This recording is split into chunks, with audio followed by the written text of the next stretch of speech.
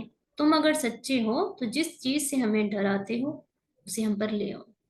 یعنی یہ لوگ اس قدر ڈھیٹ ہیں، اس قدر نافرمان ہیں کہ بالکل بھی ڈرتے نہیں ہیں، بلکہ الٹا یہ جب نبی ان کو یہ کہتے ہیں نا کہ تم پر اللہ کا عذاب آ جائے گا تو کہتے ہیں ٹھیک ہے، جس عذاب کی تم بات کر رہے ہو نا اس عذاب کو ہم پر لے ہی آؤ۔ تو پھر وہاں پر بچے دادی جان کی بات سن رہے ہیں نا، تو ان میں سے ایک بچی ہے عائشہ، اس نے کہا لیکن دادی جان یہ کہانی تو خوفناک طوفانی ہوا سے شروع ہوئی تھی، تو اس کا تو ابھی تک ذکر نہیں آیا ہے۔ تو دادی جان نے کہا کہ بیٹے آپ حوصلہ رکھیں، تسلی سے بات سنیں،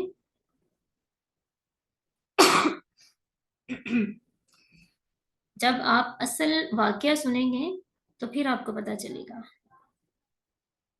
کہ حضرت ہود علیہ السلام کی قوم نے، جو قوم عاد ہے، انہوں نے حضرت ہود علیہ السلام سے یہاں تک تو کہہ دیا کہ تم تو ہمیں بیوقوف لگتے ہو۔ استغفر اللہ، یعنی نبی کو وہ بیوقوف بنا رہے ہیں۔ تو دادی جان نے کہا کہ ہاں وہ ایسے ہی لوگ تھے، لیکن اللہ کے رسولوں کے ساتھ یہ ہوتا ہی آیا ہے۔ پیچھے بھی جب ہم جس بھی نبی کی ہم نے سٹوری پڑھی ہے نا، تو ہر قوم نے اپنے نبی کو ایسے ہی دھتکارا، ایسے ہی اپنے نبی کی انسلٹ کی، نعوذ باللہ۔ ہر کسی نے اپنے نبی کو یہی کہا کہ آپ لوگ جھوٹے ہیں، لیکن ایسا نہیں ہے، نبی کوئی نبی بھی جھوٹا نہیں ہے، ہر نبی اللہ کا رسول ہے، اللہ کی طرف سے آیا، اس نے اپنی قوم کو جو بھی دعوت دی وہ سچ ہی تھی۔ آپ کو معلوم ہوگا نا کہ ہمارے پیارے نبی حضرت محمد صلی اللہ علیہ وسلم کو لوگوں نے کس قدر تنگ کیا تھا نا۔ بہرحال ان کی قوم نے ان کو جو کچھ کہا، اللہ تعالیٰ نے ان کے الفاظ قرآن کریم میں نقل کیے ہیں، جس کا ترجمہ کچھ یہ ہے کہ اے میری قوم، اللہ ہی کی عبادت کرو، اس کے سوا تمہارا کوئی معبود نہیں، کیا تم ڈرتے نہیں؟ ان کی قوم کے کافر سرداروں نے کہا کہ تم ہمیں احمق نظر آتے ہو اور ہم تمہیں جھوٹا خیال کرتے ہیں۔ استغفر اللہ۔ جب بھی آپ اس طرح کی کوئی بات پڑھیں کہ نبیوں کے بارے میں ان کی قوم نے ایسے کہا، تو ضرور اللہ تعالیٰ سے پناہ مانگیں، اللہ تعالیٰ سے معافی مانگیں۔ تو جب اس قوم نے اپنے نبی کو، ہود علیہ السلام کو اس طرح سے کہا، تو ہود علیہ السلام نے کیا کہا؟ انہوں نے کہا کہ اے میری قوم، میں بیوقوف نہیں ہوں، بلکہ میں اللہ کی طرف سے رسول ہوں اور اپنے رب کا پیغام تمہیں پہنچاتا ہوں، اور میں تمہاری بھلائی چاہتا ہوں، کہ جو کچھ تم کرتے ہو یہ ٹھیک نہیں ہے، یہ اللہ تعالیٰ کو پسند نہیں ہے، کہیں ایسا نہ ہو کہ سچ میں ہی تم پر عذاب آ جائے۔ تو پھر کیا ہوا؟ ان لوگوں نے حضرت ہود علیہ السلام کی بات مانی ہی نہیں، وہ اور بھی زیادہ نافرمان ہو گئے، اور بھی زیادہ تنگ کرنے لگے اور کہنے لگے کہ تم تو پاگل ہو، دیوانے ہو، ہمارے بتوں کو برا کہتے ہو۔ اس لیے انہوں نے آپ کو دیوانہ کہہ دیا، یعنی ہمارے بتوں نے آپ کو پاگل کر دیا کیونکہ آپ ہمارے بتوں کو برا بلا کہتے ہیں۔ استغفر اللہ۔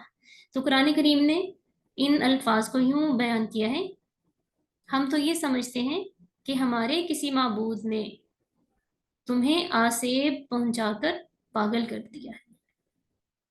ان کی بات سن کر حضرت ہود علیہ السلام نے کیا فرمایا؟ غور سے سنیں بچوں آپ سب۔ حضرت ہود علیہ السلام نے ان کے جواب میں کہا، اے میری قوم، اپنے رب سے معافی مانگو، پھر اس کے آگے توبہ کرو۔ وہ تم پر آسمان سے موسلادھار بارش برسائے گا اور تمہاری یہ جو طاقت ہے نا، یہ ساری کی ساری اللہ تعالیٰ اس میں اور بڑھائے گا، یعنی اگر تم توبہ کر لو، معافی مانگو، وہ تم پر اپنی اور بھی رحمتیں کرے گا، گناہ گار بن کر اس کی نافرمانی نہ کرو۔ لیکن اس قوم نے کیا کیا؟ وہ قوم، اس نے جواب میں کہا کہ اے ہود، ہود تھا نا نبی کا نام، ان کے نبی کا نام، وہ کہنے لگے تو ہمارے پاس کوئی دلیل تو لے کر آ کہ واقعی تو اللہ تعالیٰ کی طرف سے سچا رسول ہے، یا صرف تیری باتوں سے تو ہم اپنے معبودوں کو چھوڑنے والے نہیں ہیں۔ تو پھر کیا ہوا؟ حضرت ہود علیہ السلام نے فرمایا ہے میں اللہ تعالیٰ کو گواہ بناتا ہوں اور تم بھی گواہ ہو، جن کو تم اللہ کا شریک بناتے ہو وہ کچھ بھی نہیں ہیں، میں ان سے بیزار ہوں، میرا ان سے کوئی تعلق نہیں ہے۔ اس طرح حضرت ہود علیہ السلام کی تبلیغ سے چند لوگ ہی ایمان لے کے آئے۔ پیچھے بھی ہم نے پڑھا تھا حضرت نوح علیہ السلام نے بہت عرصے تک تبلیغ کی لیکن بہت کم لوگ ایمان لائے۔ اسی طرح حضرت ہود علیہ السلام نے اپنی قوم کو تبلیغ کی، قوم ان کو دہتکارتی رہی، ان کی انسلٹ کرتی رہی، ان کو ستاتی رہی، تنگ کرتی رہی، ان کو طرح طرح کے تانے دیتی رہی، لیکن ہود علیہ السلام چونکہ اچھے اخلاق کے مالک تھے انہوں نے کبھی کسی کو تانا نہیں دیا، البتہ بھلے طریقے سے اچھے طریقے سے انہوں نے اپنی تبلیغ کو جاری رکھا۔ تو اب کیا ہوا؟ وہ تبلیغ کرتے رہے تو چند آدمی حضرت ہود علیہ السلام کے ساتھ مل گئے، ان کی بات مان لی، ان پر ایمان لے آئے۔ تو کیا ہوا؟ جو کفار تھے ان کا مذاق اڑانے لگے اور انہیں بھی تنگ کرنے لگے، حضرت ہود علیہ السلام کی اطاعت کے متعلق ان سے طرح طرح کی باتیں کرتے۔ قرآن مجید نے ان کی باتوں کا اس طرح سے بیان کیا ہے، یہ تو تم جیسا ہی انسان ہے، یعنی جو لوگ حضرت ہود علیہ السلام پر ایمان لے آئے تھے نا ان کے بارے میں لوگ طرح طرح کی باتیں کرنے لگے اور ان سے پوچھتے کہ یہ تو تم جیسا ہی انسان ہے، تمہاری ہی خوراک یہ بھی کھاتا ہے اور تمہارے پینے کا پانی ہی یہ پیتا ہے، اگر تم نے اپنے جیسے ہی انسان کی اطاعت کر لی تو بے شک تم سخت خسارے والے ہو۔ کیا یہ تمہیں اس بات سے دھمکاتا ہے کہ جب تم مر جاؤ گے اور مٹی اور ہڈیاں بن جاؤ گے تو پھر زندہ کیے جاؤ گے؟ وہ لوگ یہ مانتے ہی نہیں تھے، وہ کہتے تھے جب انسان مر جائے گا نا مٹی ہو جائے گا، مٹی کے ساتھ مٹی بن جائے گا، ہڈیوں کے ساتھ ہڈیاں بن جائے گا نا تو پھر دوبارہ وہ زندہ نہیں ہو سکتا۔ وہ اس بات کو تسلیم نہیں کرتے تھے مرنے کے بعد انسان پھر سے جی اٹھے گا، اس لیے وہ اللہ تعالیٰ کی نافرمانی کرتے رہے۔ تو جیسا کہ ابھی دادی جان بتا رہی ہیں کہ بہت عرصے تک حضرت ہود علیہ السلام نے اپنی قوم کو تبلیغ کی، جن میں سے صرف چند آدمی ہی مسلمان ہوئے اور باقی لوگ وہ کیا، وہ ان کو یہی کہتے رہے کہ تم نے اپنے جیسے ہی ایک آدمی کی پیروی کر لی ہے جو کہ تمہیں کوئی فائدہ نہیں دے گا۔ وہ ان کو کہتے جب ہم مر جائیں گے مٹی ہو جائیں گے تو ہمیں دوبارہ اٹھایا جائے گا، بھلا یہ کیسے ممکن ہے؟ لیکن حضرت ہود علیہ السلام مسلسل انہیں بتوں کی عبادت سے روکتے رہے اور ایک اللہ کی عبادت کرنے کا کہتے رہے۔